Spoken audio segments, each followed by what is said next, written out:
So, ito naman yung kasunod na ginagawa natin. Ang issue nito, sumisipol na daw, pero mataas na kasi yung odo nito, nasa 83,000 kilometer na siya. So, ginagamit kasi yung pambiyahe ni sir. Taga Angeles lang si sir. Ayan. So, ang gagawin natin dito, i-check natin yung kanyang water pump seal. And then, siyempre, dahil mataas na yung odo, check na rin natin yung kanyang balancer. So, yun yung mga gagawin natin dito. Ito yung katuloy ng video kanina kasi hindi ko na na-video yung tawag nito. Yung finished product niya kasi umalis din agad sila. So, ito yung sunod na kakalasin natin.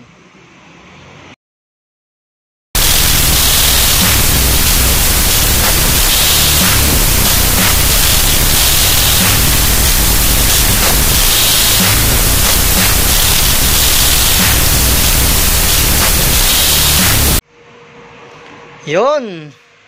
Congratulations! Dahil Sunday ngayon, Mother's Day. So, congratulations para sa ating napili na nanalo nitong ating Creed GP Warrior Open Pipe Canister. So, yun.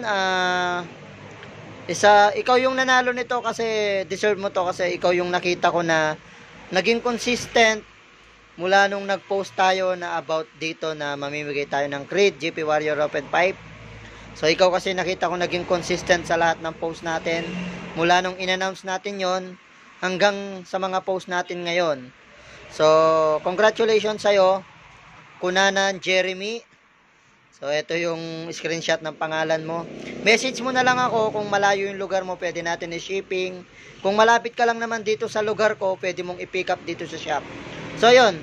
Congratulations sa'yo. And then, abangan nyo yung ano natin ulit. Siyempre, tuloy-tuloy yan na mamimigay tayo ng item. So, yun. Congratulations ulit. God bless everyone. Sa susunod, baka ikaw na ulit yung mapili kasi meron pa naman tayong pamimigay na ganito. Ayun. God bless. Ayun, bago natin umpisahan yung video na to, ipapakilala ko sa inyo ang Ha77 na kung saan pwede kang kumita at manalo ng totoong pera. Ang kailangan mo lang gawin, mag-register ka lamang, nasa comment section yung link, ilalagay mo lang yung detalye mo dyan, tapos kapag nakapag-register ka na, magla-login ka lang, ito yung mga laro na pwede mong laruin. Ayan.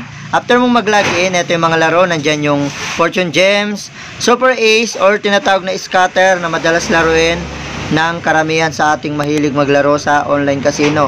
Ayan, napakarami mong pagpipiliin na games dito. May mga bingo rin dyan, may mga live. So, nandyan na lahat. Ang kailangan mo lang gawin, mag-register na sa comment section yung link at i-enter mo lang din yung iyong GCash account para magamit kapag ikaw ay magka-cash and cash out. Magagamit mo yung mga yan. Pwedeng Paymaya, pwedeng GCash. So, yun mga kagasto na nabuksan na natin yung makina nito. So, ang odo nito is 83,000 kilometer. So, ang issue ng kanya is water pump seal. So, ayan, magang-magana, kita nyo naman. So, lumabas na siya. Tapos, ang kagandahan dito, tulad ng lagi kong sinasabi, depende pa rin talaga sa paggamit. Kasi yung kanyang wave washer is buo pa. As in, buong buo pa. Tapos, makapal pa siya, pero may gas-gas na yung tatlong sulok. So, syempre, suggest ko na palitan na kasi para isahan bukas at least. Ito lang yung kailangan palitan, yung balancer damper niya and then mga spring is goods pa. So, ito lang yung papalitan, wave washer, ayan yung mga gas-gas niya. Pag ginawakan mo yan, medyo malalim na. Pero kung i-compare mo sa ibang ginawa natin, ito kasi 83,000 kilometer pero buo pa. Yung ibang ginawa natin, wala pang 20,000, putol na. Yung iba, medyo malala, 13K odo yata yun yung ginawa natin ganito na ano.